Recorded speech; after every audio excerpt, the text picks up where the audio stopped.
সাধারণ মানুষের মনে একটি প্রশ্ন সবসময় দেখা যায়, পৃথিবী আর কতদিন পর ধ্বংস হবে? এর আগে বেশ কয়েকবার গবেষণা করে এই প্রশ্নের উত্তর খুঁজেছে বিজ্ঞানীরা। তবে আগের সব হিসেবে উল্টো দিয়েছে নতুন এক গবেষণা।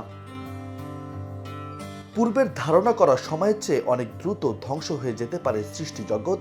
ডাচ বিজ্ঞানীদের নতুন গবেষণার বরাত দিয়ে এই তথ্য প্রকাশ করেছে এএফপি। মহাবিশ্বের সময়কাল নিয়ে র্যাডবাউড বিশ্ববিদ্যালয়ের নতুন এই গবেষণাটি প্রকাশ হয়েছে journal of cosmology and astroparticle physics নামের এক জার্নালে।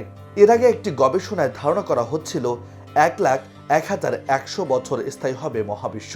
কিন্তু নতুন গবেষণার প্রধান লেখক হেইনো ফালকে বলেন, পূর্বে ধারণা করা সময়ের চেয়ে অনেক দ্রুতই মহাবিশ্বে আসবে চূড়ান্ত সমাপ্তি। তবে সৌভাগ্যক্রমে এটিও বেশ দূরে। গবেষণায় জানানো হয়েছে এখনো আমাদের হাতে রয়েছে 1078 বছর সময়, অর্থাৎ একের পর 78টি শূন্য।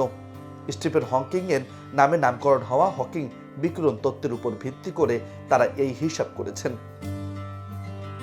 1970-এর দশকে মাঝামাঝি সময়ে হকিং বলেছিলেন, কৃষ্ণ গহ্বর বা ব্ল্যাক হোলের নির্দিষ্ট আয়ুষ্কাল আছে। ব্ল্যাক হোল থেকে নির্গত হওয়া বিকিরণের কারণে এটি পানির গ্লাসে ধীরে ধীরে দ্রবীভূত হয়ে যাওয়া ট্যাবলেটের মতোই নিঃশেষ হয়ে যাবে। র্যাডবাউডের বিজ্ঞানীরা এই ধারণা অন্যান্য মহাজাতিক বস্তুর উপর প্রয়োগ করেছেন। তারা দেখেন, একটি বস্তুর নিঃশেষ হয়ে যাওয়ার সময়টা নির্ভর করে তার ঘনত্বের উপর। এভাবে তারা মহাবিশ্বের সবচেয়ে দীর্ঘস্থায়ী বস্তু সাদা ও বামনের তাত্ত্বিক বিলুপ্তিকাল নির্ধারণ করতে সক্ষম হন।